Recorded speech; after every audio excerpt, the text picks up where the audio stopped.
महाराज की।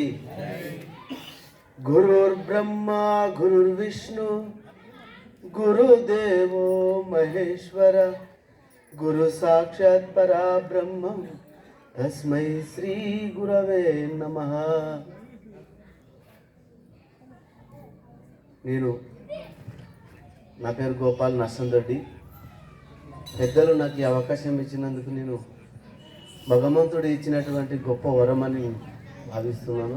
సాక్షాత్ సద్గురుమూర్తి పాదపద్మములకు శరణాగతుడని. మన శిష్యులము ఎట్లా ఉండాలా అనే దాని మీదే చెప్పగలుగుతాను. పెద్దలు ఉన్నారు చెప్పేవాళ్ళు. ఎన్నో గ్రామాలకు కూడా పోయినాను. భజన అంటే పిలిచిండ్రు, పూజ అంటే పిలిచారు. అక్కడ కూడా గురువులు ఏం చెప్తారంటే అట్లకెళ్ళి కూర్చునే వాళ్ళని తాలోట్లు అంటారు. అట్లకెళ్ళి వాళ్ళకి వినిపించి కూర్చుంటారో వినిపించ కూర్చుంటారో అవన్నీ తాలికింజలు. ఆయన ముందర ఎవరు కూసుకుంటారు అంటే కనుసూపు ద్వారా కూడా బస్సు కట్టేవారు సద్గురువు. దాని తర్వాత వాళ్ళ మనసుని ఎట్లు పెట్టినారు, అక్కడ ఊర్లలో పెట్టినారా లేదంటే వాళ్ళ ప్రాంతం ఏదైనా పని మీద పెట్టినారా లేకపోతే నా వాక్కు మీద పెట్టినారా అనేటువంటి కూడా సద్గురుమూర్తి స్పష్టంగా స్మరిస్తారు అనేటువంటిది. అలాగే ఇక్కడ పొద్దుగాలకు వచ్చిన చాలామంది భక్తులు వచ్చినవచ్చు. ఇక్కడ పొద్దుగాలుగా వాళ్ళందరూ భోజనం చేసి పోయినారు. పోయేతోళ్ళు పోయినారు భోజనం చేసి. ఇక్కడ ఉండేవాళ్ళు ఇవే గట్టి ఇత్తనాలు అంటాడు సద్గురుమూర్తి. ఇవి గట్టి ఇత్తనాలు అన్ని భోజనం చేసేటప్పుడు 100-1000 మంది ఉండొచ్చు. మళ్ళీ ఇంకా రాత్రికి భజన చేసేపాటికి ఒక 3-4 మందో. ఇవి ఇంకా గట్టి ఇత్తనాలు.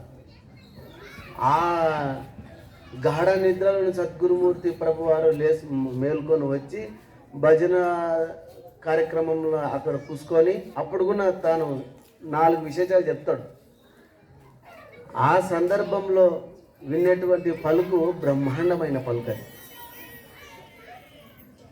గురువులు ఇప్పటిదాకా చెప్పారు. అప్పుడు లేచి వస్తాడు ఆయన మనస్ఫూర్తిగా. అప్పుడు నిద్రగా తడుతుంది, అది లేపుకొని వచ్చి ఉన్నటువంటి 10 మందికి 5 మందికి చెప్తాడు అనేటువంటి మనం అందరం కూడా అక్కడి నుంచి మనం ఏదైనా ఊరి నుంచి వచ్చినామో అది అక్కడనే వదిలేసేయాలి మైండ్ని.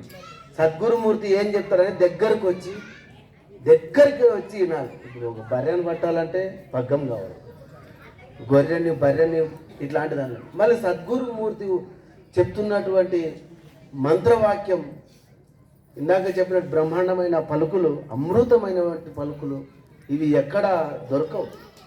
మనము 1,00,000 మాట్లాడుతున్నాం, 1,00,000 కోట్ల ఇక్కడ ప్రభుల వారు మాట్లాడుతున్నాం, మనం అక్కడ వేరే విశేషాలు మాట్లాడుతున్నాం. ఇక్కడ దాకా వచ్చి లాభం లేదు. ఏదో వీడిగా తీస్తారు, అక్కడికే మనం కూసుకొని చూస్తాయి. మనం ముందరకు వచ్చి వినాలి. తర్వాత చిన్న పిట్టకథలుగా చెప్తారు. ఒక ప్రాంతంలో గొర్రెలు ఉండేవి. ఒక 100 గొర్రెలు ఉండేవి. ఒక ప్రాంతంలో 100 గొర్రెలు ఉంటే ఒక పులి ఆ గొర్రెలను తినడానికి ముందరకు ఒక పులి అక్కడ 4 బిళ్ళల్ని ఈనింది. పులి 4 బిళ్ళల్ని ఈనితే అది మేత ఆడడానికి పోయింది. మిగతా మూడు పిల్లలు తల్లి వెనుక పోయింది, ఒక్కటి మిగిలింది. అది మే అరుచుకుంటా ఆ 100 గొర్రెలకు వచ్చింది. ఆ పిల్ల 100 గొర్రెలకు వచ్చి ఆ గొర్రెలతో పాటు తిరిగి ఆ గొర్రెల లెక్కన మేత మేసి నీళ్లు తాగి బ్యా బ్యా అని అరడం మొదలుపెట్టి అలాగే పెద్దగైంది. ఒక 30-40-50 సంవత్సరాలు అయిపోయింది. అక్కడ ఇంకొకటి పులి ఆ గొర్రెలని అటుకెళ్ళి మేతాడనికి వచ్చి గొర్రెలను చూసి ఇక్కడ గొర్రెలు ఉన్నాయి, మంచి జీవంని వేటాడొచ్చింది అని కసితోన ముందర నుంచి చూస్తున్నది. అని గ్రేడింగ్ చేస్తూ చూసుకుంటే వెలికి గొర్రెలకు వచ్చేపాటికి సింహం ఉన్నది. అరే ఇక్కడ నా సింహం ఈ గొర్రెల ఏం పని, నా సింహానికి గొర్రెల ఏం పని, ఏం జరిగింది, తాను గొర్రెలతో ఎలా పొందుకొని ఉన్నది అని అది వేటాడడమే మర్చిపోయి ఆలోచించడం మొదలుపెట్టింది. ఏం జరుగుతుంది, ఇది ఒక పులి, ఇది ఒక సింహం, ఈ గొర్రెల దీనికేం పని అని ఏది ఏమైనా సరే దాన్ని కనుక్కొని తెలుసుకుందామని దాని దగ్గరకు పోయింది. దాని దగ్గర దాన్ని సైడ్కి వెళ్ళకొచ్చి ఏమైందంటే, ఎవరు నువ్వు? మా వాళ్ళందరూ వెళ్ళిపోయారు, నేను అటు వెళ్ళిపోతాను. మా వాళ్ళు అందరూ వెళ్ళిపోతున్నారు, నేను కూడా అటే వెళ్ళిపోవాలంటే, లేదు నువ్వు ఎవరు అనుకుంటావు, సాక్షాత్ సింహానివి, గొర్రెలతో నీకేం పని అన్న.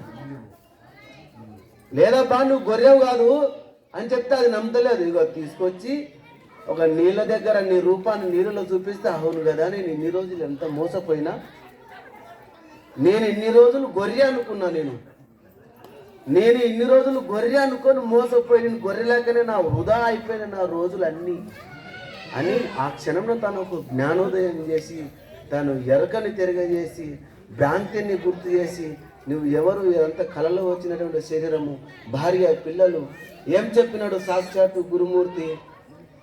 నమ్మకన్నాడు కానీ ఇచ్చిపెట్టరా అని చెప్పలేదు. ఆలు పిల్లలు నమ్మకరా అన్నాడు. అంటే నమ్మడం వేరు, దాన్ని విడిచిపెట్టి రావడం వేరు. మన జీవ పదార్థం ఎన్ని రోజులు ఉందో అన్ని రోజులు మన దాన్ని కర్తవ్యం చేసుకుంటూ, అదొకటి దాని మీద కొద్దిగా మనసు, పరమాత్మ మీద కొద్దిగా మనసు పెట్టుకు ఎన్ని రోజులైనా దాన్ని జాడిచి తన్న వారికే ఉండాలి. సద్గురుమూర్తి బతికిన ఆయన దగ్గరికే రావాలి, సచ్చినా కూడా ఈ యొక్క ఆత్మ తన దగ్గరికే రావాలంటే చెప్పి భగవంతుని కృపకు పాత్రులై దానికి ఎరక, దానికి జ్ఞానం గుర్తు చేసినటువంటి సాక్షాత్తు మన నిజానంద స్వామి సురేష్ గురు మహారాజ్ గుణ. జై సద్గురు మహారాజ్కి. ఈ అవకాశం ఇచ్చిన పెద్దలకు అందరికీ ధన్యవాదములు. ఇక్కడికి వచ్చినటువంటి భక్తులకు కూడా ధన్యవాదములు.